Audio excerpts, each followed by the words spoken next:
Just jumping in here quickly to let you guys know that I have recently created a Facebook group for listeners of the Live Train Perform podcast. So this private forum is the place to connect with other podcast listeners and guests, as well as to interact with myself and other coaches who have provided content for the Coach's Corner episodes. So in this forum, you can ask questions, which I can then answer in the group, or I can use them for episodes for my Q&A sessions, post relevant articles, you can share memes. The goal is to create a network of like-minded people so that everyone can interact with each other.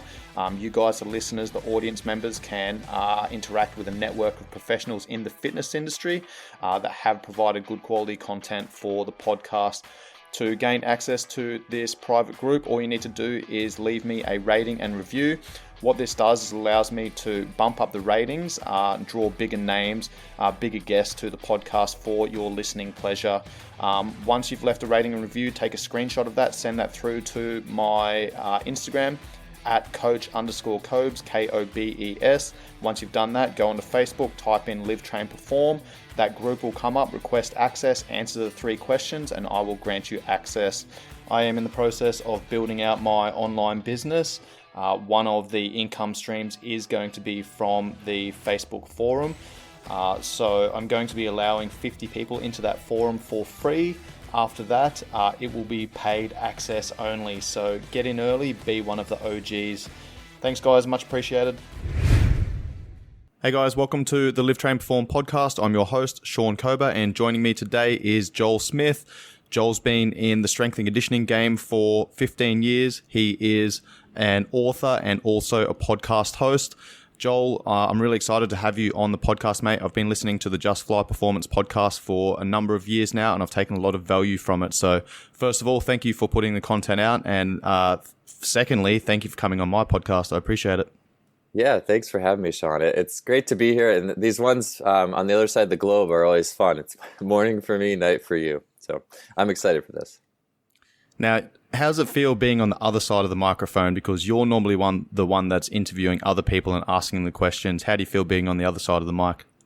I think it's very relaxing, to be honest. I think that my mind, it works in interesting ways, and I usually am not a very hyper-focused individual. I think I'm a little bit ADHD, and I like to do a lot of things at once. But when I sit down and podcast, I actually can focus, but it is very draining because it's like I have all these mental balls in the air, and I'm trying to figure out what questions to come back to. And it's just nice not to have to worry about that. So I really do enjoy it. And my wife says I like to talk. So it's which I try to be more mindful of what I say. Each one of these I do.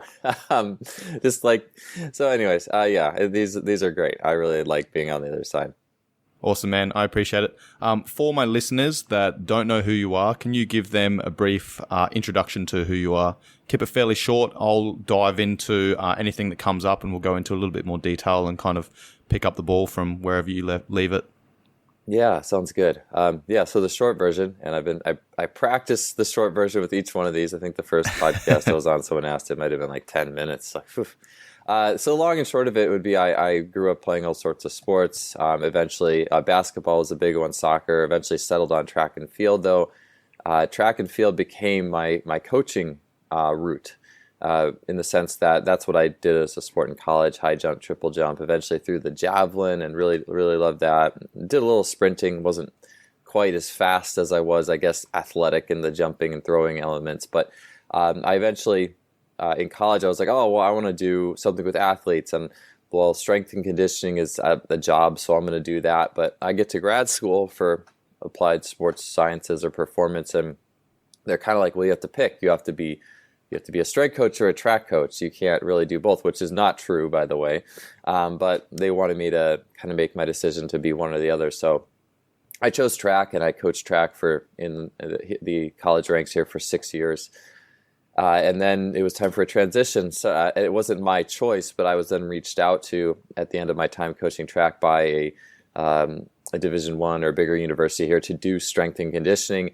To be honest, I wasn't that excited about it in the sense that I was going to be doing just the strength training for track. So imagine you were coaching. Imagine you were a basketball coach, and and then all of a sudden the only way to go up is to be a strength coach for basketball. it's a smaller piece of the pie. And so in many ways, initially at least, I was like, well, it's a better job, it's a bigger school, it's in California.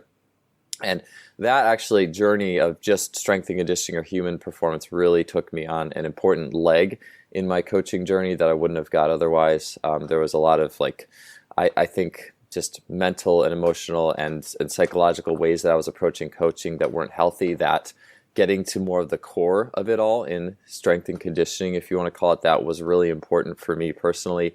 I also in that time had the opportunity to work with a lot more sports than I would have worked with in detail, just obviously being a track coach. And I did do strength and conditioning as a track coach. I was the strength coach for the basketball team and did I was involved, but not heavily. And then as I went through my time at Cal, UC Berkeley was a school, I got involved in swimming. I did strength and conditioning for swimming for 7 years. And that was really transformative to me because And all these things are just human performance. Like track is human performance. Lifting weights or whatever you're doing to improve the state of the athlete is human performance. Swimming is human performance. These are all different perspectives on this same thing. And so swimming is like this totally different world. It's in the water. It's three-dimensional. It's a different sensory pattern. But it was just so amazing to be able to, and the swim programs were good at Cal. I mean, they were extremely good, like top 3 in the nation level, or they won the national championship a few times when I was there. Tons of Olympians and elite performers. And so not only that, just the great coaches and seeing how they would approach coaching and a different way of just approaching training the human body, but you also get to see the mind and the mindset of all these elite performers and what distinguishes them. Just from, I guess, people who might not, and obviously they're gifted physically, but there was other things I felt like that were really interesting to watch with these elite level athletes. And then after 7 years of swimming, if you look at your life in series of sevens, I moved on from Cal. I just felt like my learning curve there was starting to drop a little bit in terms of just what I was able to learn each year. And it was also just really expensive living in the area, and I wanted to get on to do other things. So I've had the Just Fly Sports kind of world for about 10 years now, the podcast. I've trained athletes online.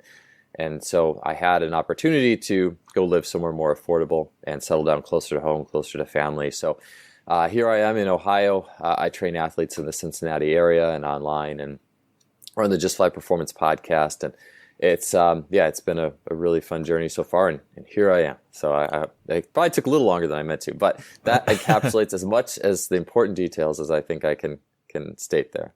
No, that was pretty solid, man. And there's a couple of things that I want to kind of unpack there because I think it's important for the listeners to hear as well. And also for myself, just for my own interests. So you said, just correct me if this is incorrect, you said you went from a track coach to a strength coach for track. Was that correct? Yes. Talk to me about that process because, there's things that you would have learned as a track coach that you may not have learned as a strength and conditioning coach, but because you had experience as a track coach with, biomechanics of running, etc., you can then take that and apply that as a strength coach. Did you feel that gave you an advantage as a strength coach for track athletes? Yeah, I think that the biggest thing, there's like the biomechanics and nuances, like you could call it knowing what special strength exercises to do, and track is one of the most easy and straightforward sports to do that in because it's like compared to training like basketball, how many movements could you do in basketball versus track? There's so many more, there's so much more potential movement. Or football or soccer or whatever, there's a lot more, the specificity I think doesn't go as far the more open the sport is. So a more closed sport where it's a more singular skill with track, you can feel like you're doing things in the weight room, I think, that pack more punch in terms of transfer. So there is that. But if anything, I think what I learned, and then also watching like the swim strength coach at Cal, who was there before, or working with swimmers before me, he was a high-level swimmer himself. And there is something that where you can find relational points between yourself and the athletes you're working with. And if I was a track coach or a track athlete, the language you use, and them knowing that you understand them, I think is really important. And with swimming, eventually I was able to do that just by, I think, enough time in the field and enough time, and you gain the respect, and they're like, okay, yes, like I feel like you understand where I'm coming from. But an athlete having belief and buy-in, which I think is talked about a lot, but also feeling like they are understood from, hey, this coach knows what it's like to be me and do my sport. I think that's one of the bigger ones, especially too when we're talking about, like Dan John said this when he was on my podcast, is like, he said, how do we know exactly how weights transfer to throwing? I think was his example. How do we know how lifting weights helps you throw farther? You could say a bunch of things, motor recruitment or bigger muscles or whatever, but I don't think we know exactly in some perspectives. And the further we get away from throwing too, like sprinting or any other sport we play, how do you say how much you did as the strength coach from a transfer perspective? It could be 10%, it could be 0% for some people, honestly, from like just a pure mechanical transfer perspective. And that's where it's just a little bit of a complex and interesting situation. But I think there's a lot of mental and emotional nuance in there that's really important, almost like archetypes, if you will. That connection of basic human level training, hopefully it transfers. Maybe some of it doesn't, but we're still doing something important here, and there's a connection is an important factor. Mm-hmm. How did that come about that you moved from one sport to another sport to another sport to another sport? How did you work your way across a multitude of sports with multiple athletes? Oh, yeah. So, when I started at Cal, I was there for track primarily, and it was funny because track, here in America, in the college system, track is like the last sport it's like the beginner sport for if you're the strength coach and it's your first sport, like that's like the newbie or the bottom of the chain. Right. Because most track coaches have their own lifting program and you're kind of the babysitter. And so from my experience, I wrote most of the programs, not all of them. And actually it was a really good learning experience for the programs I had to just monitor. That was really good for me because there was some stuff I immediately would have disagreed with. But then you actually watch it happen and you're like, oh, you know what? That actually worked. And so now I have to change my paradigm a little bit in the sense of what can work. And I think we really get caught into like, oh, that won't work, or you need to deal. That's a great point. Do you think that ties into everything you just said before about the athlete buy-in and the coaches understanding the athletes? You might have known, from your theory, from your courses or your degree or whatever, that, hey, maybe this is not the most optimal way of doing this. However, that coach knows his athletes and knows that that's probably the best way to get them to organize themselves in a manner that's going to allow them to achieve the goal. Yeah, I think it's these coaches have spent time and they've gone through this and they've gone through trial and error. And I saw that in swimming immensely because swimming, it's almost like in track and track and strength and conditioning have a lot of shared, like if you read the books or whatever that here's a track program and here's a strength conditioning program, you're probably going to see a lot of similarities. You'll see maybe 3 weeks of loading, 1 week of unloading. And there are those kinds of things that share space. But swimming, I don't think those rules are played by a whole lot. It's more like in some level it's overtrain a lot and then taper hard at the end, and some version of that. But there's a reason that exists in swimming, and I'm not exactly sure why. But the coaches still, I feel like relative to those athletes' total highest capabilities, I feel like they were reached, like in no different of a manner than another sport. And so you learn that experience and intuition is the greatest teacher there. Obviously you need to be able to back what you do on, in terms of reproducibility, and you could use data to help prove your point. But at the end of the day, a throws coach told us to make Cal. He's like, if it works, it works. And I think that we can undermine the complexity of the body in the sense of its ability to adapt to things we wouldn't normally think. That's I think, you could talk about putting yourself in a mental box, like early belief systems. Like if a child has early belief systems, and then the rest of their life, they're going to be pegging everything based off those things. And if anything, I've learned being in swimming and some of these other training is like, you know what, some of this training that I thought wouldn't work, it does. And then there might be a million reasons for that. So Yeah, I'm almost kind of getting, oh yeah, with the throws coach or with that whole system. Yeah, that was a really important part of my learning process. It expanded my mind, and I think people need to. It's insane. I mean, anything that like, I don't spend a lot of time on social media, but I just do find it interesting. It seems like most of the interactions that people have on like Twitter or something are either just like glorifying. I'll like the things I agree with. I'll write a negative comment on the things I don't like. People aren't there to learn anything, and that was one of for the most part. I don't think some people probably are, but you learn in so many ways in this field by being exposed to a system that you thought wasn't going to work or that is different than what you thought, and you have to sit in it, and that's one of the beautiful things of the strength coach position is you had to sit in it. I could disagree, but it doesn't matter. I have to sit in this and just see how it goes. And so, anyways, that was a massive learning experience for me. Yeah, and as you said, it's a system, right? Like I get people reach out to me all the time, and I train a number of high-level professional fighters based out of Tiger Muay Thai in Phuket, Thailand. One of my guys, UFC bantamweight champion, interim champion, he flew me to Russia. I trained him over there for his last fight.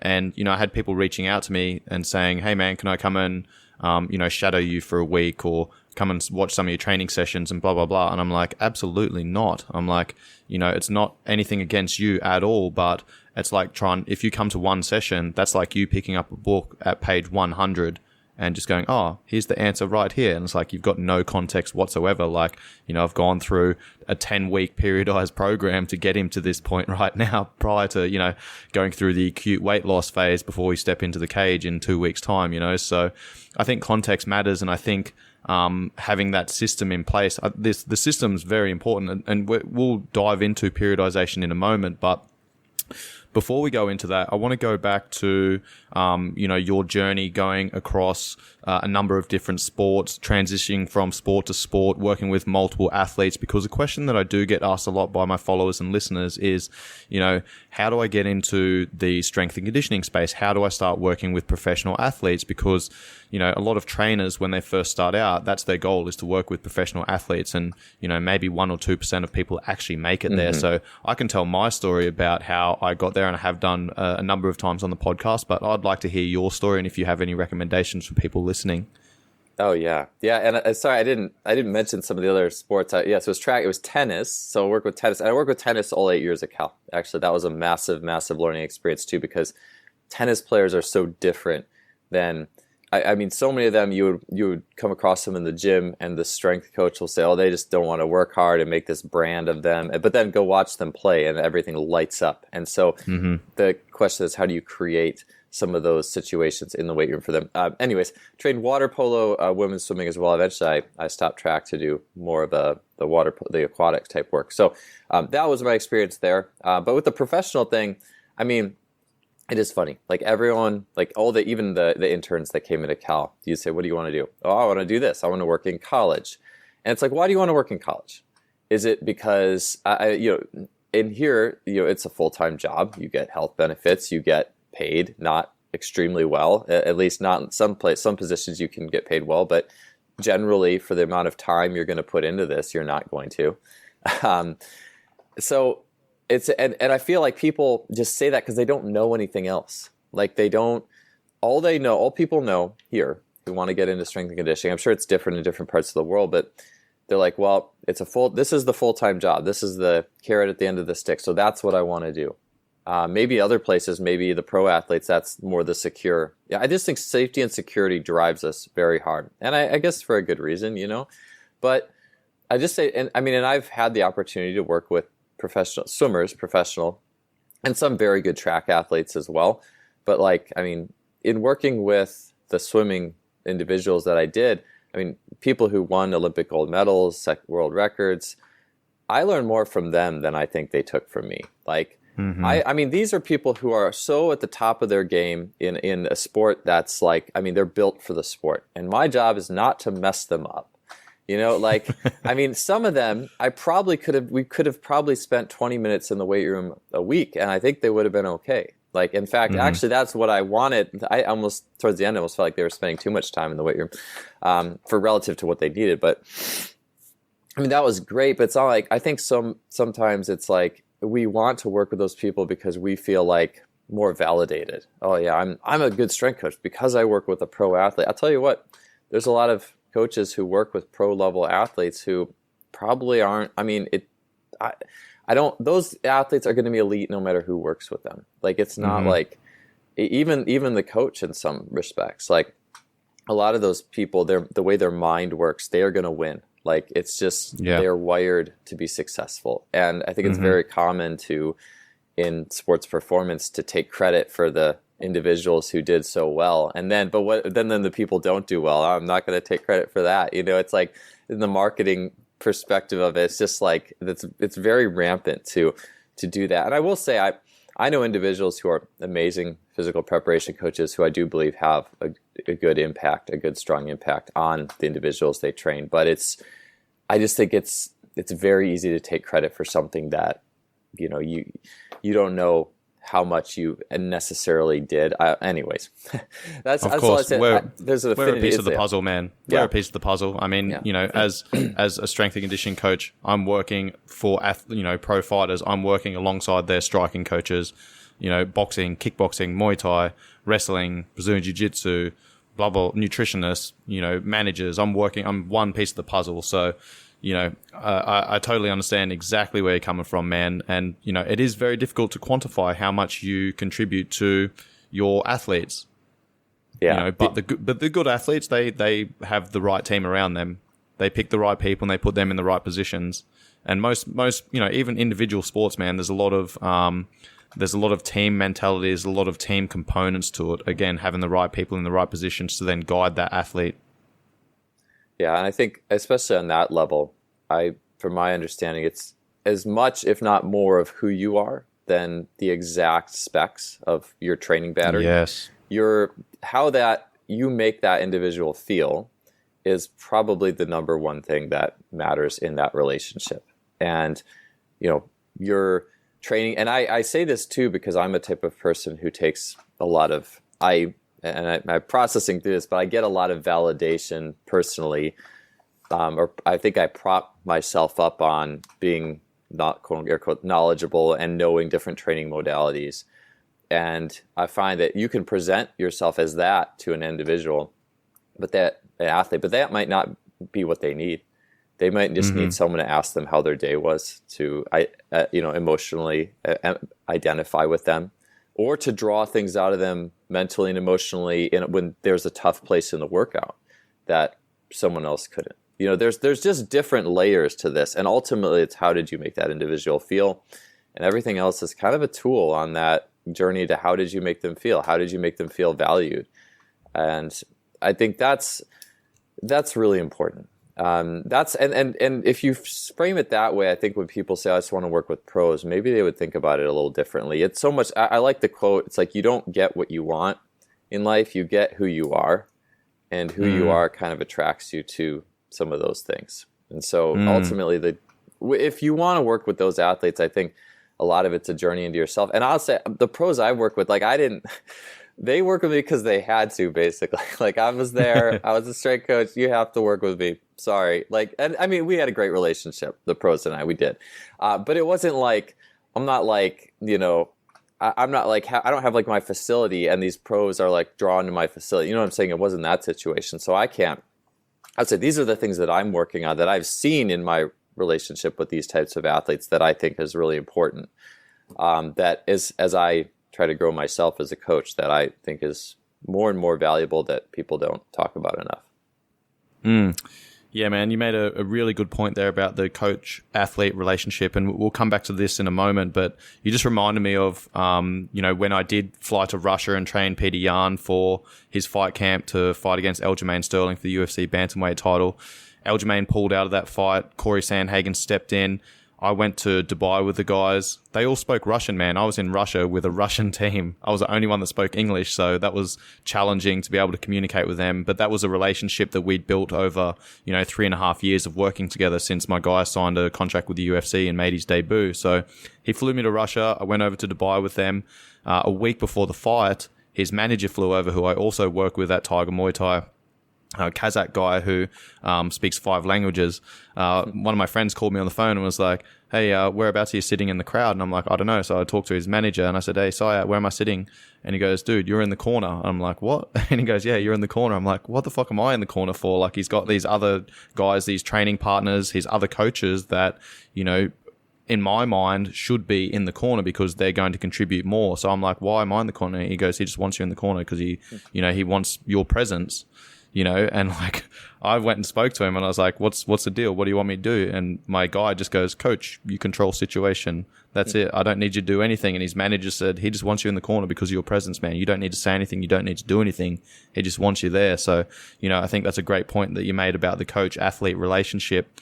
Did we discuss how, any advice that you can give for upcoming coaches that do want to work with not just professional athletes, but athletes in general to get into the strength and conditioning world? Because there's many, many different roads to Rome, so to speak. Yeah, that's a good question. And I feel like my advice can only be relatively general. And part of that's because I think it depends on what country you're in. I think there's just different structures and different job placements. So I'll just speak to here. What I would tell people here is, I think you coach all different ages is one of the biggest things that I don't know, regardless of what you could say is how well it prepares you for a job placement. I think that people who only work with like this age group, you're in a place where you're only seeing one part of the puzzle. You know, like you said, like if someone jumps in and watches a training session and they're going in on page 100, I do think if we look at this as a giant book and it's 100 pages, if you only work with one group of 8, like 4 years of age bracket, you know, and you don't work with like youth, especially. I talk with Michael Zweifel. He runs a gym called Building Better Athletes. And he says like every coach should work with kids and pros, like at some point, like you should see those dual ends of things. You need to see where it starts and you need to see where it ends.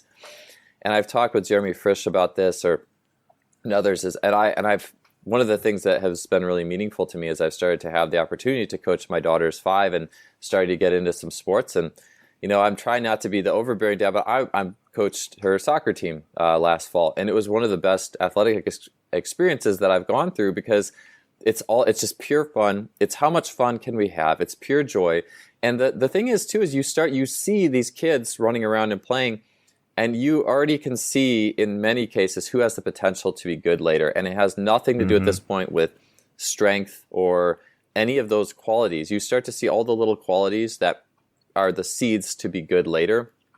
And you also just see it's like kind of like the eye of the tiger a little bit too, in the sense of like, well, where's the roots of where this was fun when you were a kid, you know? And you see some of the elite players, I think, in like NBA basketball, at least this is what I'm familiar with. They're warming up and they're just having fun. They're shooting crazy shots and like they're like kids, you know. And the freedom to be a child, like to think like a child, to have that mentality, at least, I think is a really key element to it. So to be able to go back and say, okay, this is where it all starts. This is this fertile soil of athleticism, and then being able to have that perspective when you see the man, the woman later on. I think that's really important. And I think we just it's where the greatest need is. I wish that those positions paid more, because to be honest, I feel like the world would be an interesting place if we paid youth coaches like a lot of money or a full-time job, and then the college is all volunteer. You want to work with pros in college, it's all volunteer. That would be a funny flip.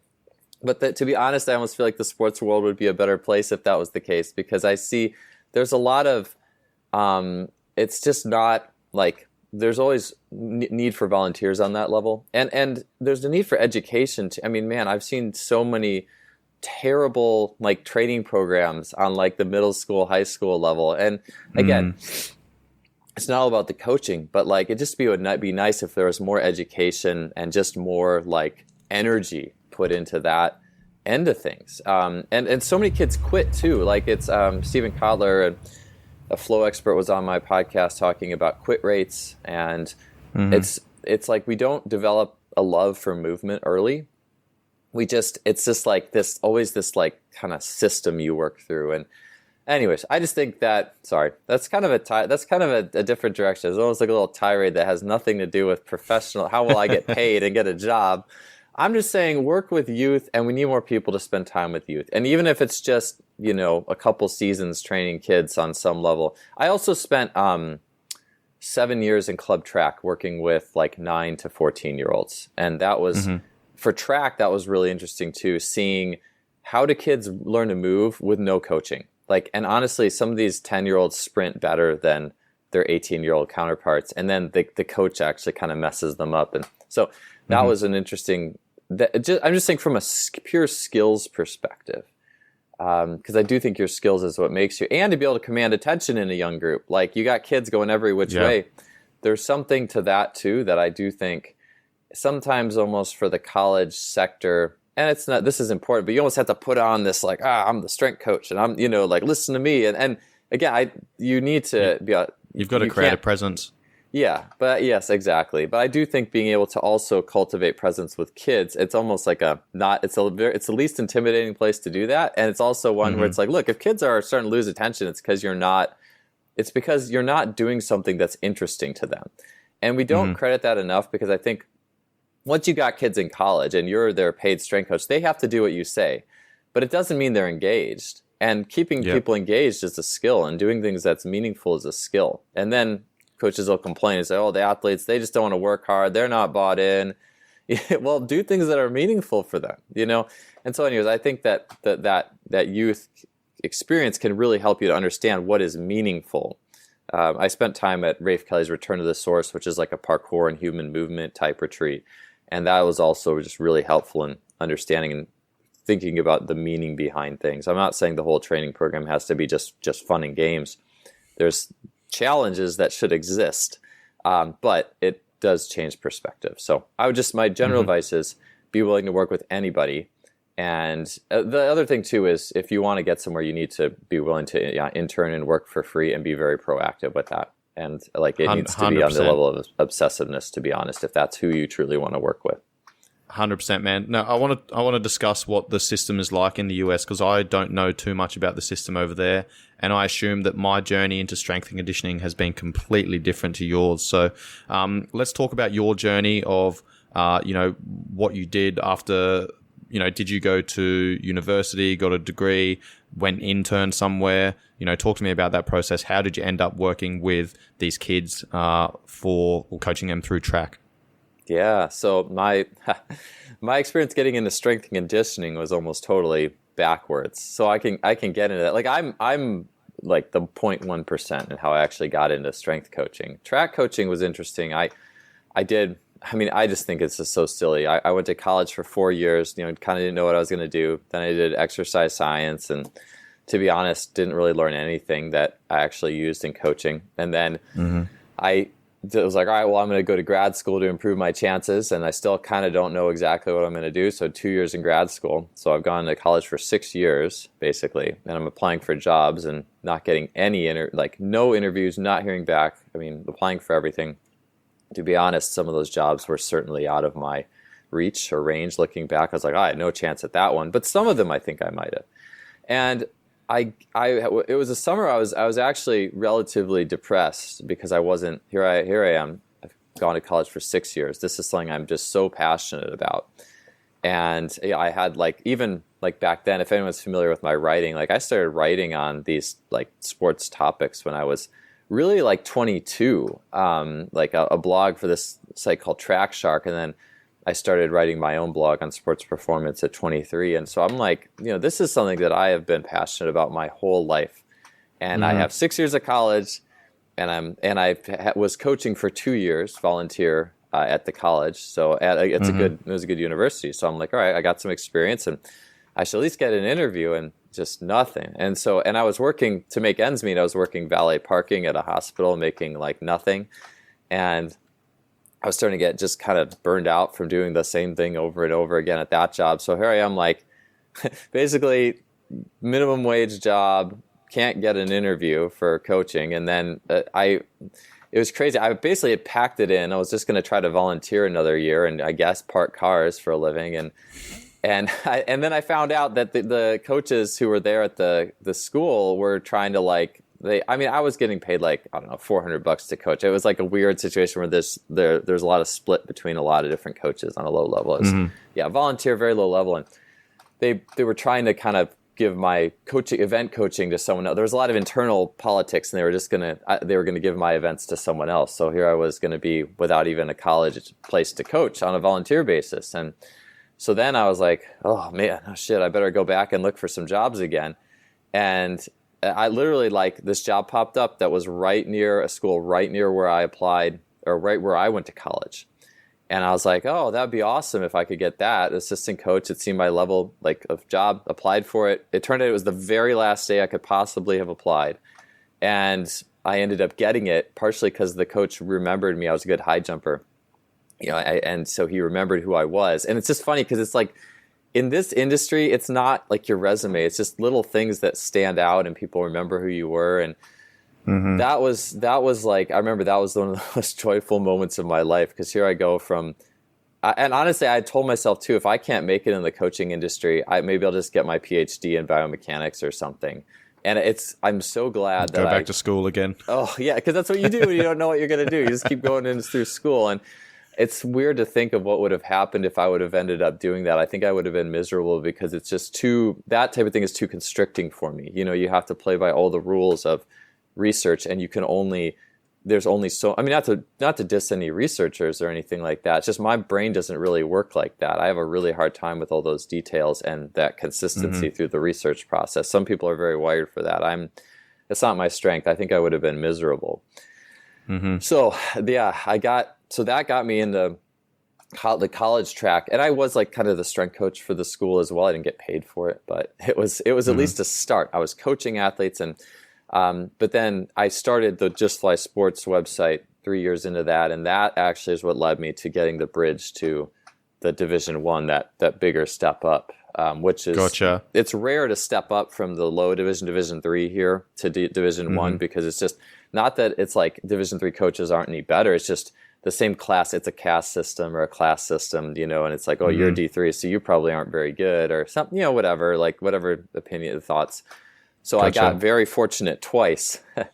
And so that was it for me. And a lot of it, but the D1 job was from writing and like doing the thing that I was gifted at, and just really trying to maximize that. So I think a lot of it is finding your gifts and making sure that it wasn't just coaching people. It was also putting your thoughts into writing and putting that into articles, getting that out onto the internet as well. So, people could see that you were not just a strength coach that was, putting these practices into place, but you could also put that information across to other people and teach other people how to do that. Put your thoughts into writing, put your systems into writing as well, which is a skill. Yeah, it's skills. And the funny thing about this industry is like, and this was something that my first internships in strength and conditioning actually made me not want to be a strength coach, because those internships, I mean, it would have been different, I think, if it was different coaches, but the individuals who I interned with, it literally is like, all right, here's this lift. Here's three things to tell athletes for this lift. Go around, yell at athletes, make sure they're working hard. Like, I'm like, this stuff is so elementary. Like, if these are the skills that make this job, like, I feel like a 8th grader could easily do this. Like, there's very little critical thinking. Like, where is the skill building? Like, if you train with, like, I don't know, like a Shaolin master, or like a master acupuncturist, or like someone who like has this, like, or even like a massage therapist, someone who has their hands on and is getting instant feedback and like has this lifetime of mastery. Like, I would like to think that, like, if you're interning with someone, you should get that feeling from them. And I just felt like, what is even happening here? And so I just feel like there's so many ways, there's so many elements of this interdisciplinary field to grow in, to become more of a master in. And yeah, for me, it was writing and putting my thoughts down on paper and saying, this is what I think training is. And I think even within, I don't say that about strength and conditioning. I think within the industry, there is many points of mastery. The experiences I had did not treat the field like it was a masterful thing, if that makes sense. So I think there's a lot of ways, and I've written some articles on that as well, and what are some masterful things to really have your eyes on in the industry to be someone who you can tell what's going to set you apart. Yeah, for sure. There was something you said there that I want to touch on. I just lost my train of thought for a second. Let me come back. How long did you volunteer for or intern for or essentially work for free for? I think that's a big point that we need to dial in on. Yeah. Well, so my 2 years in graduate school, my first year was a pure volunteer coach, didn't get paid anything. The second year I got like, I don't know, $500 or something, like just basically gas. Was that for the month or for the month or the week? For the whole year. It was like glorified gas. The whole year. But I got paid. So I guess so on my resume I said assistant coach because I got paid. So I guess that's all I care about. Hey, I am getting money for this. I am valued. Yeah. I am an assistant coach, not a volunteer anymore. So that carried more weight. I don't know. Basically 2 years. And then actually I was like thinking, club track I did get paid for. Yeah. So for the most part it was 2 years of essentially free coaching. Yeah, I think that's a big point that a lot of people don't understand is, to get into the space, man, you have to invest. You don't just go to school, you get your degree, and then you walk straight into a high-paying job. Like, you've still got to go out there and you've got to invest. You've got to find people to, become your mentors, and you've got to intern for them, and you've got to, invest time, energy, and effort into, training your friends, training low-level athletes at club level, and then making your way up through the ranks. And you need to put that time in, man. And so many people say like, dude, you're in a really good position training professional fighters at Tiger Muay Thai in Thailand. And I'm like, well, you don't see the journey that brought me to this point, right? Like, every overnight success is 10 years in the making. And I got out of the army in 2012. I was a sniper in the Australian Army. Got out of the army after our last deployment to Afghanistan.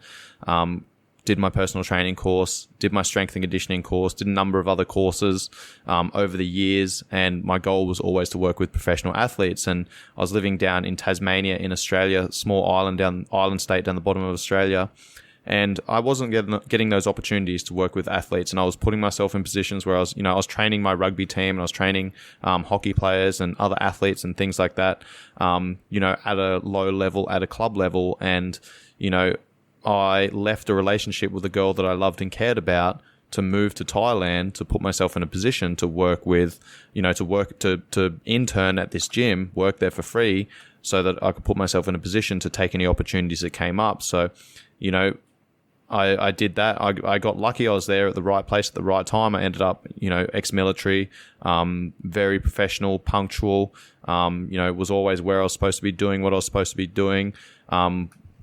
Just doing my job, basically providing value, and got offered a full-time job. And then I became the head strength and conditioning coach like 6 months later after the old coach left.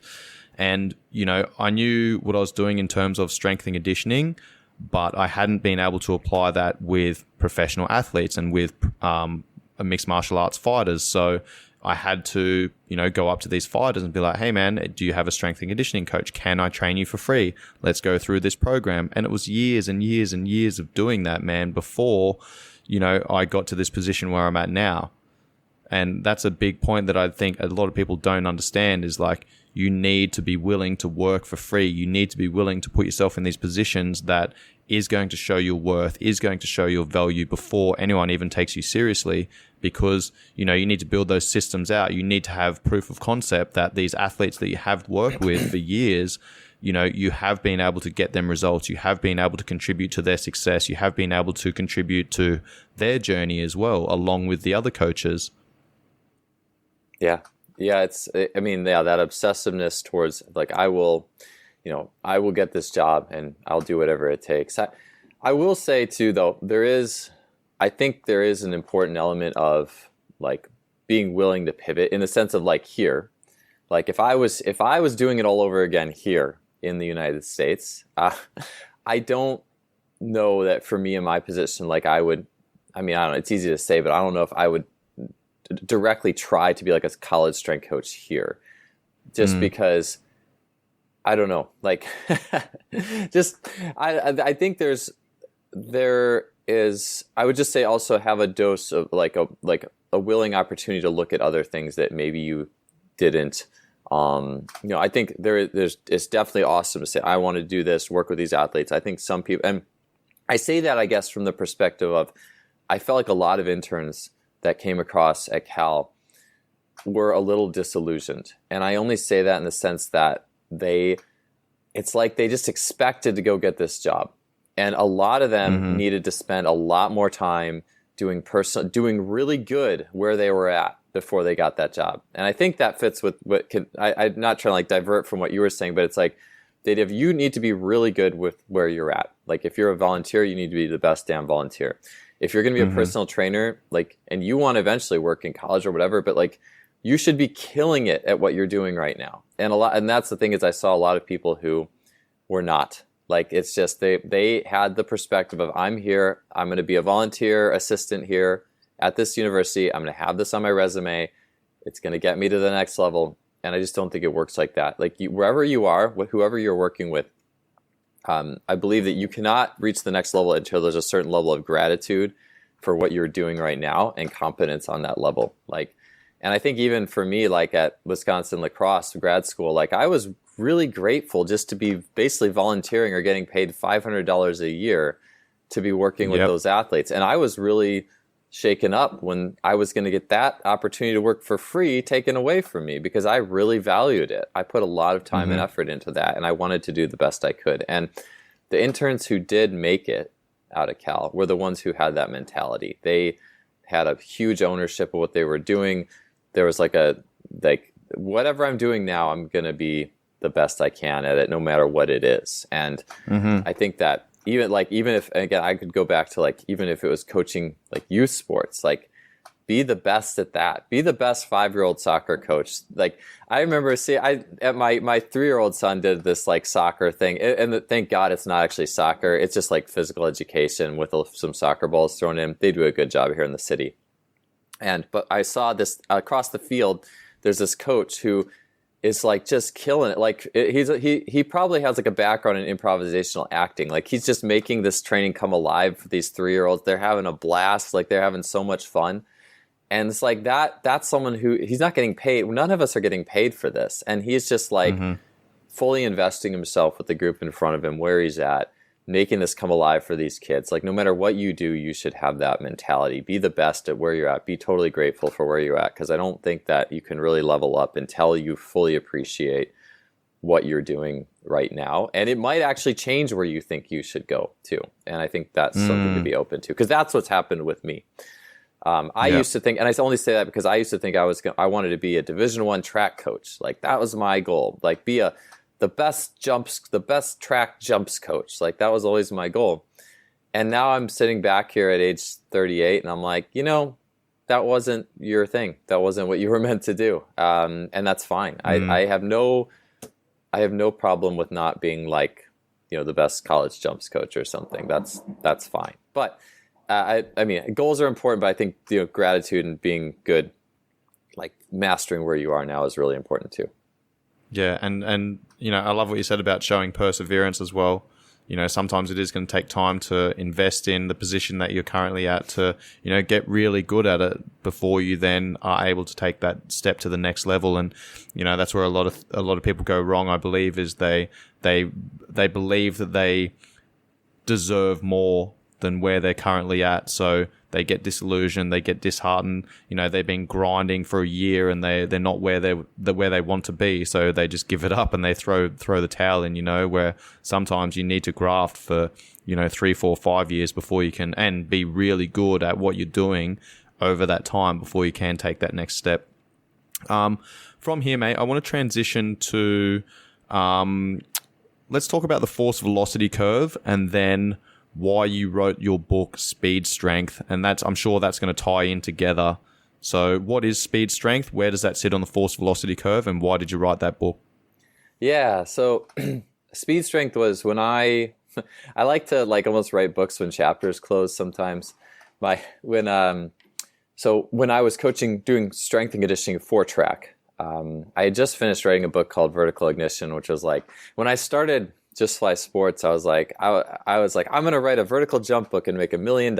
Like I remember I was at Barnes and Noble, like going through like business books when I was 27 or 28, and like I was all excited. I was like, yes, I'm gonna do this. And I came across a book called like Get Rich Click or something. This is like 50. Everything's totally different now, but the first page was a guy who, his name's Jacob Hiller. He made like millions of dollars selling some vertical jump book, and a lot of it was through this thing called ClickBank, which is a massive affiliate marketing. But anyways, I read this and I was like, oh, like I'm such a good coach, and I got a guy doing the website who's amazing. Like, we're gonna kill it. We're gonna, and so I finally wrote that book, and it did not make $1 million. But after I wrote that book, I had finished with being a strength coach for track. I was fully into aquatics now, and then tennis still doing. But I was like, I should close that chapter by writing something where I felt like, here's all the things I felt like were really helpful for strength training for sprinting. And then it was funny because I was like, all right, well, I need to write at least a chapter on sprint mechanics, like, because you need to have sprint mechanics. But it was really funny because here I am, having spent 6 years as a track coach, and still coaching club track, and then also doing strength training for track. And I'm sitting down to write this mechanics chapter, and I'm like, I really don't know what to write. Like, I kind of was like, I bought all the books. I bought like Franz Bosch Running and James Smith's The Thinker Smith's book on sprinting, and like watched all these, like watched some of these higher level coaches on their sprint presentations. And I had this chapter kind of written out as a conglomeration of those thoughts. And then I met Darian Barr, who's been on my podcast, who's like just as nuanced of an individual as you can get with how the human body works and timing. Like, this is a guy who watches a bird take off for 3 hours to figure out why I just listened to that podcast you did with him, and I was like, my mind was blown, man. I was like, I had to go back and like, I had to pause and think on things for like a couple of minutes and then go back and play it again. And I was just like, holy shit, that's very nuanced. I didn't understand Darian very much. I would listen to him for an hour on the phone, and I would understand like 5 minutes of it. And slowly, as I got along with him, I started to understand more and more and more. And there was a long jumper he was working with the very first day I came out and watched him coach, and I didn't understand like anything. But the long jumper like knew everything he was saying, and I was like, man, this is. But that's what I'm talking about, the skill too. Like that was me growing, is understanding what the heck a Darian is saying and being able to tie it to movement. So. Long story short, I feel like one of the things that book ended up being a lot more than just a book on strength training for sprinting, because Darian, in my time with him, I completely rewrote that first chapter. And a lot of it too was like I was starting to do the things that Darian has shown me, and I was setting personal bests at age like 33, 34 in sprinting that I didn't think was possible, because I was doing all the old drills and like, oh, this would, with like as if they were going to work. And then, well, it turns out they didn't, and I needed to do something else. So a lot of it was just, was learning from him. And it's just, I don't know, it's just been like a thing in my life where it's like, where you set out to do something, like, and you put yourself out there, like whatever your belief system is, the universe conspiring in your favor. I do believe that there is a element of that when you really put out. And so for me, going out to do this book, and I'm like, I want this to be the best, the best I can put out there with how do all things fit together to build speed. And so, yeah, it was a lot of Darian's influence in biomechanics, and then a lot of it just, going through the power lifts, the Olympic lifts, special strength, plyometrics. How does all this actually fit into running faster? And so that was that book, and that took 3 years to write. And it was a lot of revising. A lot of times, like I'd be in the shower, and like something would hit me that Darian said. I was like, like I gotta go right away, go write this down. I had this huge thing of notes, and like this massive sheet of notes. And so that book was quite the project. But yeah, with the force velocity curve, like it was kind of a play on words. Like speed strength is part of the strength, speed strength. To be completely honest, Sean, I don't even know all those. Like, I don't even know those brackets. I don't know them from an academic perspective. And the funny thing is I do believe Christian Thibodeau was on my show, a brilliant Canadian strength coach, and he said something I think is really, it's like, yes, there's nuance and there's art. There should be a skill as you get better at this, but at the end of the day, you should also be able to really simplify out training, and to the perspective of, I don't think all those layers of the force velocity curve are truly necessary at the beginning. And when they come in, it should be kind of like it because they're needed. I think it's very easy for a coach to say, all right, well, I'm the strength coach, and so you're going to do some basic hypertrophy work, and you're going to do some high velocity work here, and you're going to do some rapid plyometrics here, and we're going to cover the spectrum but I don't know, go watch someone do their sport and they're going to basically cover the spectrum too. And it's going to be more velocity oriented, but you're going to have some slower movements. You're going to have some faster ones. Like the human body, I always feel like the human body is designed to do its job. Like how much outside influence from what we've made up as training does the human body need? I mean, yeah, it could help it for sure. But in the perfect world, I think that just doing some basic, look at Michael Jordan to be a good example in basketball. Like the guy worked out on machines and then played his sport and was amazing. How much more would doing like jump squats or something have helped him? Probably zero, in my opinion. I think he could just take basic strength and then his sport and connect it all in a very athletic way.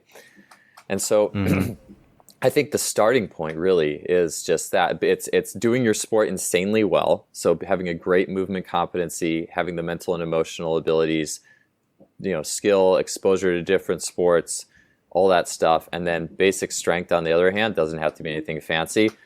Can the athlete do well with that? And then if there's gaps, okay, maybe there's a gap right here. Okay, let's do a little bit of extra work at this, like in the middle layer, if that makes sense. Like let's do some extra work with this component of the force velocity curve that maybe that will help you to bridge this gap a little bit better. I think you could say that for like special strength too. Like maybe like an isometric standing plantar flexion or an isometric maximal hip bridge. Maybe that'll bridge a gap for a particular athlete that can't cross that on their own. So that's kind of where I look at it is you should be able to get a lot just doing the basics, the pulls, but then you can bring the stuff in selectively. I will say too, is I think that doing a lot of them in the middle stuff over a long period of time can divert resources. So like if I look at, I have this bucket, or I have a limited amount of adaptation. I need to maximally adapt to my sport. So how do I maximally adapt and create the least amount of noise in the process? So that being said, I love Olympic lifts. I use things like Olympic lifts, which is in the middle. But I like Olympic lifts because they're fun. It's more fun than doing jump squats. It's more fun in many cases than just squatting or doing a hex bar deadlift. So if it's enjoyable, I think that to me almost is more important than for me, like kind of looking at what box does this tick on this spectrum of velocity would be a way that I would look at that. So that's my take, I guess, on the force velocity curve. I think it can be helpful, but I don't think it's necessarily the first place that we should go. It's something that I'm going to look at through a periodized plan with my athletes. Like if I've got a big athlete who is really strong, has really good starting strength, but doesn't have very good elastic strength, then I'm probably going to work a little bit more speed and more speed strength and go into more jumps and sprints and throws, change of direction and things like that. If I've got, a smaller athlete who is quite elastic, but doesn't have good starting strength, then I might work a little bit higher on that force velocity curve, more towards the strength end. And that's kind of how I use it. And for the listeners, very simple way of thinking about the force velocity curve. One end is strength. Force is our strength, our ability to produce force. So that might be a 1 rep max deadlift, for example. And then strength speed is going to be something that's heavy, requires a lot of strength, but also an element of speed. So that might be an Olympic lift, which is close to, your 3 rep max or something like that. And then power is going to be right in the middle of the perfect combination of strength and speed. Which is, our jumps, throws, maybe the Olympic lift again at a sub-maximal weight, 40, 50, 60%, where it's more about bar velocity, bar speed. And then we've got our speed strength. So this might be like a hill sprint where the focus is on speed, but there is also an element of strength. And then down the bottom end is our velocity, which is our speed, which might be a straight up sprint. So that's how I kind of look at it. That's how I explain it. And if I look at my athletes, I'm looking at, what their sport is. I'm looking at what they're good at. I'm looking at any gaps that they may have that I could potentially fill with a periodized training program. Yeah, the filling the gaps. And not to take away from, when I say that, I say that I have tended to make things much more complex than they've needed to be in my past. And so I'm always looking at how can I give the athlete the optimal chance to do this on their own before we need to come in and fill in the gaps. And I totally agree. Like athletes, Graham Morris was on this show who works with some fighters and talked about like even oscillatory isometrics as a gap filler, like where you're just switching on and off really quickly, like firing a muscle on and off as fast as possible in a short range of motion. And he had mentioned how helpful that was in helping kick velocity, for example. So someone who has trouble storing and releasing tension will need that to fill the gap for them. And I do by nature in an average training program, like an athlete who wants to work with me online and they want to jump, be generally more powerful, and they're playing sports maybe once a week, I will usually have different, like it won't just be bodybuilding and sprinting. Like there is multiple layers in there. There's usually Olympic lifts. There's usually different elements to master for sure.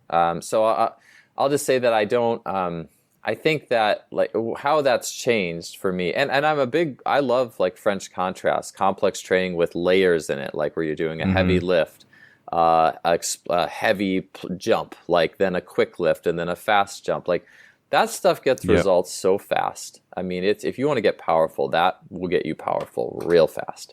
So I'm not just for the audience, man, because I love contrast training. I use it all the time. But for the audience, can you give them an example of some exercises that you would link together in that order? Oh yeah, for sure. Yeah, no, I've written like French contrast has been not an obsession, but like I've written like big articles on it for other websites and have been really into all the combinations. Because again,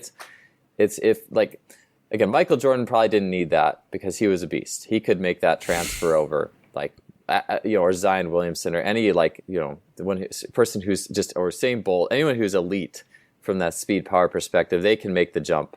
But for the rest of us or people who are not quite as that level, yes, you can bridge the gap very fast with contrast training. So yeah, I could tell you some favorites I actually used in swimming, and I used it in swimming. I felt like one, short course swimming, you wanted to be powerful off the walls and things, but it was also fun. Like I think it helped raise dopamine levels. They just enjoyed it. And so that's another, I think that might be something too. That's maybe why I don't classify things so tightly is I just like, all right, here's power work and it's fun. Okay. And you're jumping higher each week. So I think we're on the right track. And so like a common movement I kind of classified it into two patterns. There'd be like a pull pattern contrast or a squat pattern or push pattern contrast. So for a pull pattern, maybe we would start with like a hex bar deadlift off of blocks or straps. So it's like maybe a half range hex bar deadlift pull. And obviously these athletes are going to be able to pull a lot of weight, maybe 200 kilos. They can handle a lot of weight. And then the next thing is we would do a heavy jump. So for swimmers, for another athlete, it might be a low depth jump. For a swimmer, maybe you're wearing a weighted vest and you're doing a seated box jump or something. So something that's more concentric, but something that's just a slower jump. Or maybe I'll say, hey, I like doing skill stuff. So you could go jump and try to touch as high as you can on the vertex or something like that. Anyway, just like a heavier jump. So you got your heavy lift, heavy jump. Then the light lift would be like a light pull would be like a power clean or a hang clean. So go and do a power clean. Maybe there's a bar velocity tag on it to help motivate them to move it faster. And then there would be a speed jump. So maybe it's just like 10 seconds of fast line hops. Maybe it's 3 standing broad jumps for speed or something like that. So that would be the tail end of it. And so just variations. A squat pattern might be you're going to do a front squat or something like that. Then you're going to do a weighted jump of some sort. Then maybe it's like a speed push press or some speed squats or some goblet jump squats. And then you again have the fast plyo, so some rapid line hops or something like that. So those, you have like those types of patterns, and it's like this descending wave of power.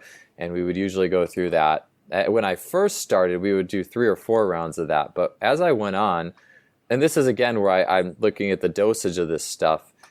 Like these athletes are swimmers and they are doing a ton of work in the water. And the more I would realize that, like, even if this stuff can make you powerful, I don't want to take away your bucket, your water adaptation. Like, even if this is great, like we're getting more powerful, I still might not want to even trade power for your specific adaptation in the water. Like, general power in the weight room is great, but it will only help you so far. Like, an Olympic level swimmer needs to have almost all their adaptation go to their specific expression of that in the water. And so I eventually got to the point where instead of 3 or 4 rounds, we would just do 2. And Bobby Stroop, who I've had on my podcast, trains Patrick Mahomes, he'll just do 1 sometimes. And I think that's okay.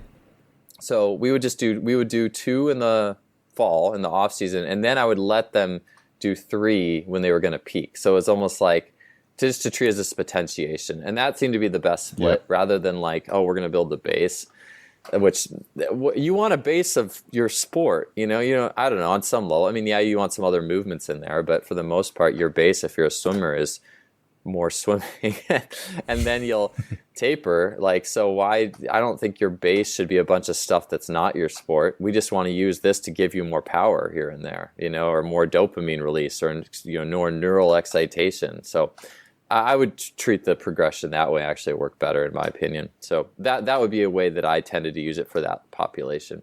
And then the pro swimmers, I think I started they would be the ones who would actually probably do better with just 1 set of it, because they have the strength. They don't need any more strength. Like they're strong enough for what they need to do and powerful enough. So maybe just 1 set. Yep. Let's talk about periodization. How important is periodization for athletes? Yeah, so, you know, I think it just depends on what your definition is, and I've changed mine over time. I mean, you have the traditional Tudor Bompa, you know, grade, like that's the old school, like we're going to come in with a bunch of general work for a block, then we're going to go to hypertrophy or muscle size, then we're going to go to strength, then we're going to go to power. Like, I don't think it tends to unfold like that. It's very rare. On the other end, you have Bondarchuk, the track coach's schemes, which is basically no periodization, which is literally just, here's a block of training with different layers of transfer exercises, and as soon as you stop getting gains from this, we're just going to switch everything. All the exercises will change. And the goal of the that's still a plan, though. Yeah, it's just, and that's the point that I'm making. Is like periodization is a plan, and like most people. A lot of people, you know, I've got athletes that listen to this. I've got coaches that listen to this. I've got regular people that listen to this. So, you know, I've spoken about periodization before and how important periodization is, and is essentially just having a plan, man. You know, if you're just going to the gym and you're just working out, like, that workout's really not going to give you too much. It's not going to add to your sport. It's, you know, it's going to give you your workout. It's going to give you, you know, that adaptation right there and then, but it's not adding to the overall plan. And I mean, that's what periodization is. It's like, let's look at the plan. Where do I want to be? How am I going to move myself in the right direction so I'm peaking at the right time for an event, for a tournament, or whatever it might be? And that's the difference between training and working out, right? And that's essentially what periodization is. It's a plan to, I want to be here. How do I take those steps that's going to get me peaking at the right time? Yeah, I think that, I would, so I mentioned terminology. I would just call periodization, just having a plan, just knowing the frame, the bones. Behind me, I have the bones of what will be some nice paneling for this room. The bones of what I'm doing. But I think people who have, you know, like, will say like, oh, periodization is dead. Like, it's just terminology. Like, there's coaches that say, oh, periodization is dead. You just need to adjust and adapt on the fly. And I think, to be honest, that's true, but it also can be, it's a plan on knowing how you're going to adapt. What markers am I looking for? How will I change things if those change? You could still say it's periodization. It's just having a plan and knowing where to go.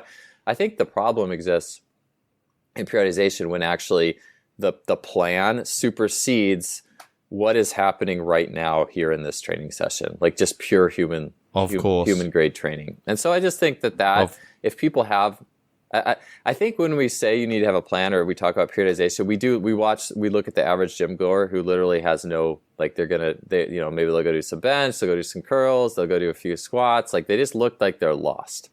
And I think that, I worked with swim coaches who, in swimming as opposed to track, there's very little classical periodization in swimming, in the sense of a swim coach who will say, we're in this phase, we have this many weeks of loading, this many of unloading. I've never seen a swim coach. One time I saw a swim coach say that. Versus track, you see it all the time. Track is very, very more formalized in that perspective. But the question is which one will get better results? And I look at swim coaches, I feel like they kind of went through like kind of plans, and then this just all becomes intuitive. And I think that's kind of how, I think sometimes maybe you take for granted, like for where I'm at, like I've gone through all the periodization schemes, and I think sometimes it's easy for me just to say, oh, it's just all about the session, because intuitively I know where I'm going. So it's like, I'm not going to not, but I think, looking at that coach who just will do anything, every couple weeks they'll change it just because. Like, I think it's more like principles of, if you're going to change exercises, why? If you're going to change volumes, why? Just have an answer. Like, to me, that's the most important thing. Just have an answer. Not even, because I've seen coaches just write up yearly training plans that look amazing. It's like, oh, this month is this, and this month is this. And I'm like, I don't know, it's kind of... That's too far. It's too far. Like, it's not going to look like that. That's too far. And it's like, it's almost by writing that, you assume that plan is going to take you there, when in the reality, it's how are things going on the day, in the session? Are you creating systems of belief, of motivation? Are you getting the most out of that athlete on the given day? That's the core. Like, that is the core essential. And then you work outward from there. I think it's almost like we try to make escapes for that. And some, like, people who can't really get into that are the ones who are going to go crazy with the periodization schemes, and like this is like they're over this over analytical approach. So I just think you have to be able to answer questions as to what you're doing. That's the big one. When asked, why did I do this? Why did I change this? Where do I? You need to be able to justify it. Yeah, you should have an answer. Like, you should just have an answer. Yeah. Oh, mate, you make a great point there about periodization. Some people do go so far down into the weeds, and like they have literally like, their macro cycles, mesocycles, microcycles, blah, blah, blah, blah. Like, they've got all these cycles planned out, and then like they don't know how to auto-regulate the session, but then that's one end of the spectrum. The other end of the spectrum is the person that doesn't have any fucking idea of what they're doing in their training session. They're just making shit up on the fly, right? Like, that's not a good place to be either. So, the point that you made about, yes, you need to kind of have a plan, and you need to be able to, if someone asks you why you're doing something or why you've changed something, you need to be able to know why you did that. So, a plan is like, where do I want to be? What do I want to give my athlete in this training session? All right. What's the intent of this training session? All right.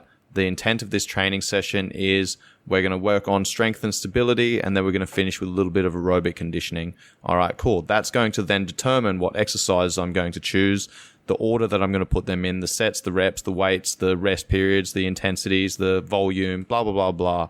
Like, understanding that stuff, what the intent is very important. And that's on a day-to-day basis. That's also on a week-to-week basis, a month-to-month basis, because, if I do too much with my professional fighter in my strength and conditioning session in the morning, and he then goes into the sparring class in the afternoon, and he can't hold his hands up and he's getting punched in the face by other high-profile fighters, that are absolute killers, then I haven't done my job. I've done too much. I've now taken away from his training and his adaptation rather than adding to it.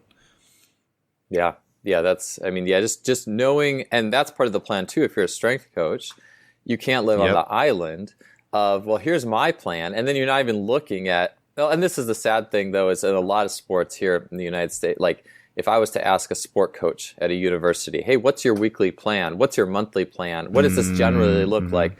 Or can you tell me throughout the week, like, what are your high days? What are your low days?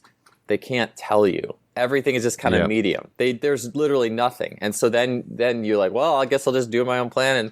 Or you're just kind of constantly reacting. It's like, all right, the athletes came in feeling terrible this day. I have to react. And then the plan that I think I made just goes to, it goes to shit. Like, so the unfortunate reality in many cases is, and this is the thing, is like, this is where sport needs to fundamentally change is, I think the sport coaches will kind of like, they get a little shaky. It's like, oh, I have to plan my week out. Like, I can't, like, but it's like, look, you don't have to like hyper manage everything. Just have a general idea of what are the days that are going to be more intense, low intense, why are they that way.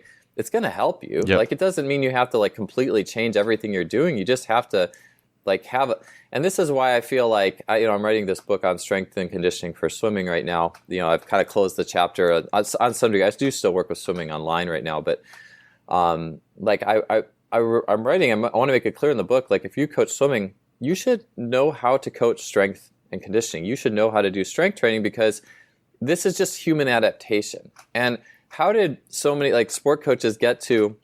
A lot of sport coaches get to the place they did, at least here, because they're very good recruiters. They play the game, they recruit the right talent, they know how to lead a team.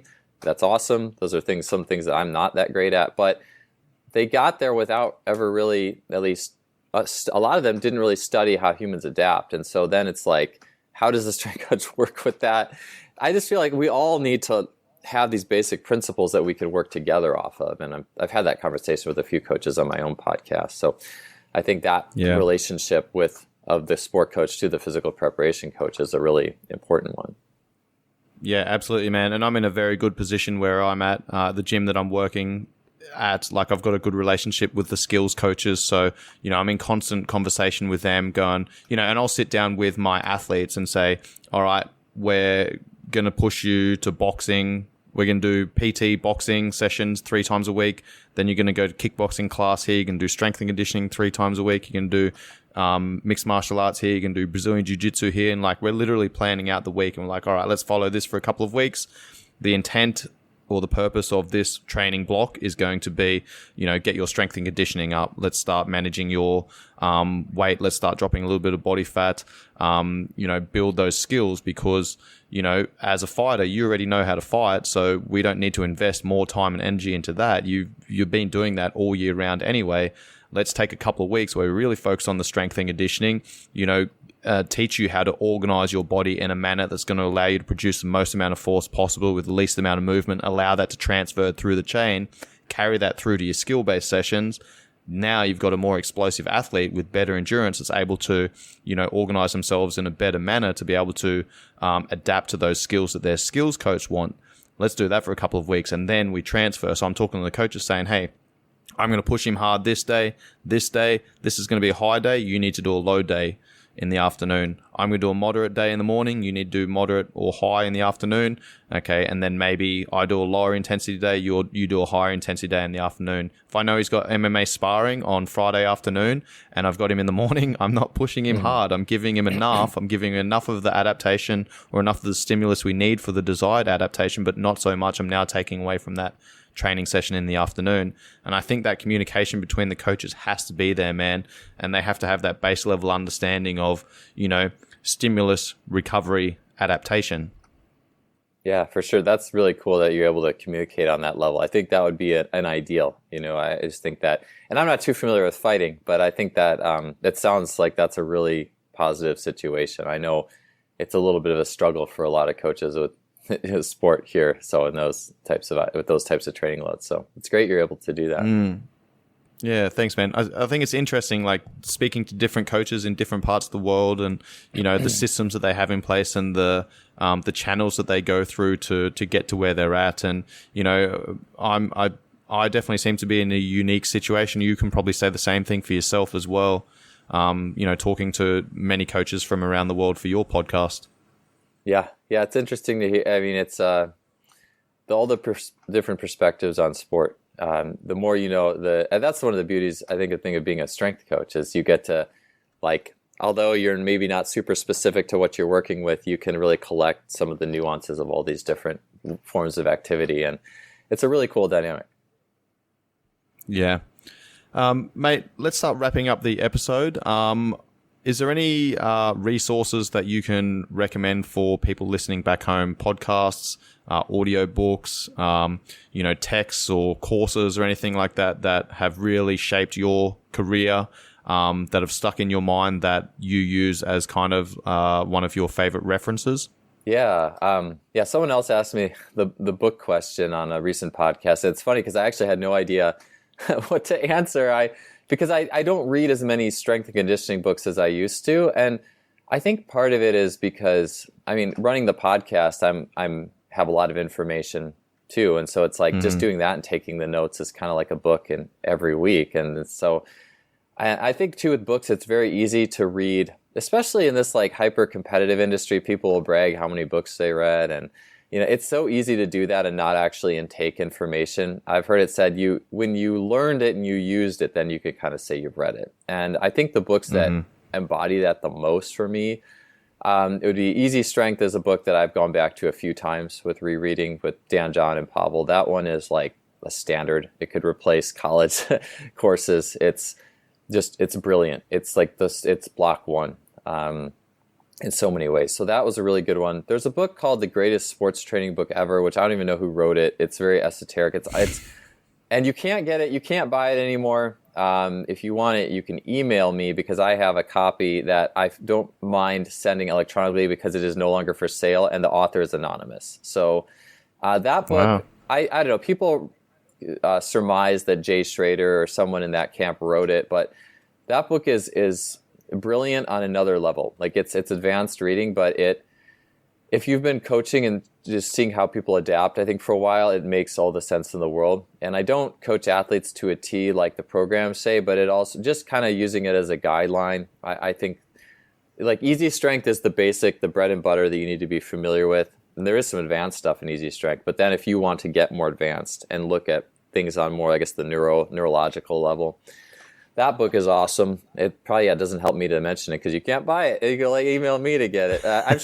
have a shared file with like 150 people with that book. So it's wow.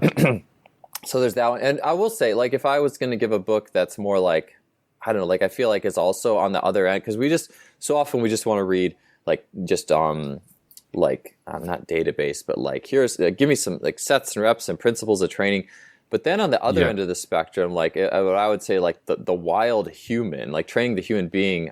There's a book called The Exuberant Animal that I just picked up this last year. I spent last July at Rafe Kelly's Return to the Source Retreat, and I was reading this book. It's by a guy named Frank Ferencich, it's basically like, how are we wired to innately move? Like, how do animals move? How do we move in nature? And then you think, well, how does training differ from how we move in nature, like or sport for that matter? And so, for example, like one of the things would be, in nature, you never know how long you're going to run. Like an animal being chased, you don't know how long you're going to have to run for, or you don't know how long you're going to have to chase. Or it's like playing tag. When you're playing tag, do you know how long you're going to have to run? Or even sport, you don't know. But there's a beauty to that. But then everything in strength and conditioning or track or whatever is yeah, and so it's like this book is amazing because it just brings us into what it means to be a human being, and it also has a massive dose of what I feel is purpose, in the sense that how many athletes after they're done, I saw this rampantly in swimming, like swimmers would be done with college and they were done swimming forever because it just was such a grind. It was almost like a little bit of PTSD because like morning practices, looking at this black line, lots of difficult like practices, and I think that's fine. Difficulty is important. It's a critical ingredient, but purpose is also a critical ingredient, and having fun and feeling like a human being or like that childlike element. And so that The Exuberant Animal was a book that I think that every aspiring strength coach should read, should be familiar with. You should be able to lead a session in that manner, which is more play-based, just as you should be able to lead a session in a very drill-based, very the typical manner. You should be familiar with both of them. And so those would be three that I think would provide a lot of a wide-ranging perspective on what we do. Love that. And also your podcast, Just Fly Performance. Oh, yeah. You can listen to that one too. I'll have that linked in the show, mates. Mate, to round out the episode, the name of this podcast is Live, Train, Perform, which stands for Live Life to the Fullest, Train to Your Potential, and Perform at Your Best. What does that mantra mean to you? Yeah, so I checked that question out, and it was cool because it's like, all right, I've got to think about this for a minute, because if you just asked it to me and I hadn't thought about it, I probably would have no idea. But to me, living life to the fullest potential is like, especially with like training, it's purpose, and I just find it interesting how many like strength coaches will, I don't know, it's almost like, I find, this is my theory, but I feel like a lot of strength coaches and personal trainers have a lot of repressed anger. And so, that's not a bad thing. I have repressed anger, by the way. But like I feel attacked, bro. No, like it's you turn on like the aggressive music and you take your repressed anger out on the weights, and that's like the purposeful thing that you do in your day. It's a release. But like there's a lot more purpose outside of that, in the sense of like even just like doing something like parkour in the woods, playing games with other people, like doing rock climbing. I don't know, like finding something that's a bit outside of that release mechanism that I think is cool. I mean, I've done that my whole life, is finding like purpose that goes beyond that, something that you fundamentally enjoy doing. And so for what nuance of strength and conditioning is fundamentally meaningful to you, that is beyond, I would say, challenge someone to say beyond just lifting iron, beyond just that, because strength is awesome, but I just think there's a lot more to movement and the movement equation than just that. And so finding, I guess, living life to the fullest is fully embracing that purpose. And maybe it is lifting, maybe that is, but then how do you fully embrace that? How do you fully embody whatever it is that you're doing? And I think that when we grow to our full potential, then the athletes can reap the benefits of that. I think so much it's not what we necessarily come up with to write or give, for the athletes program. It's who we are that they pick up on. And so like kind of maximizing that journey, that potential in yourself, I think is really, really helpful. The second one, perform at your best or train to your potential. I think that, training at your potential, I think it's just with that, like you only will hit the potential of the purpose that you have to get there. If you don't have much purpose, you're just not going to make it. And so I think part of it is finding the things that are truly purposeful and meaningful for you. What's purposeful for you, maximally purposeful, might not be that thing for me. So being able to find that will help you to realize that. And so I think some of it too is even thinking that I think the dreams and visions for myself that I would have had 2 years ago have changed, partly because of learning who I am a little bit more. So kind of going into that self-awareness and that purpose, and finding that meaning, and then that meaning can carry you. I don't think we should have to force things so much sometimes. I think if we're on the right track, it's more about like letting the brakes off than it is like consciously just like shoving yourself forward every day. That's at least my take on it. So that's where I've gone is, finding things in a training perspective that I find more innately meaningful has been really helpful for me. A lot of that's been doing more work in nature. So on a personal level, it's been really helpful. Love that, man. Love that. I love hearing the answers from all the different people that I get on what their take is on that mantra, because, those answers are so diverse and so different. Joel, it's been an absolute pleasure having a conversation to you, mate. It's an honor to have you on my podcast. I do enjoy listening to your podcast. I'll have all of your links in the show notes. Hopefully I can get on your podcast one day. Yeah, man. It's been great talking. So I'm sure this will definitely not be our only conversation. It was really wonderful talking to you. I appreciate it, Joel. Thanks, mate. Take care. Yeah, you as well. This episode was brought to you by Swiss 8, which is a proactive mental health program designed by veterans, initially for veterans, that has been pushed out to the wider community, that allows you to structure in and schedule their 8 pillars of health and wellness, including nutrition, sleep, time management, discipline, fitness, personal growth, mindfulness, and minimalism. This episode was also brought to you by Be Spunky, which is a male hormone optimization supplement that I've been taking for about 1.5 years, and I absolutely rate. It is a TGA listed nutraceutical, meaning that it's made from all organic produce to help you manage and optimize your stress levels, which in turn increases your ability to improve testosterone production levels naturally. Use the code COBES10 at checkout for your 10% discount. All of those links will be in the show notes. If you got some benefit from this episode, please make sure you pass it off to your friends and family. I'd appreciate any shares on social media platforms. If you tag me or if you share it to your stories, make sure you tag me so I can share that as well.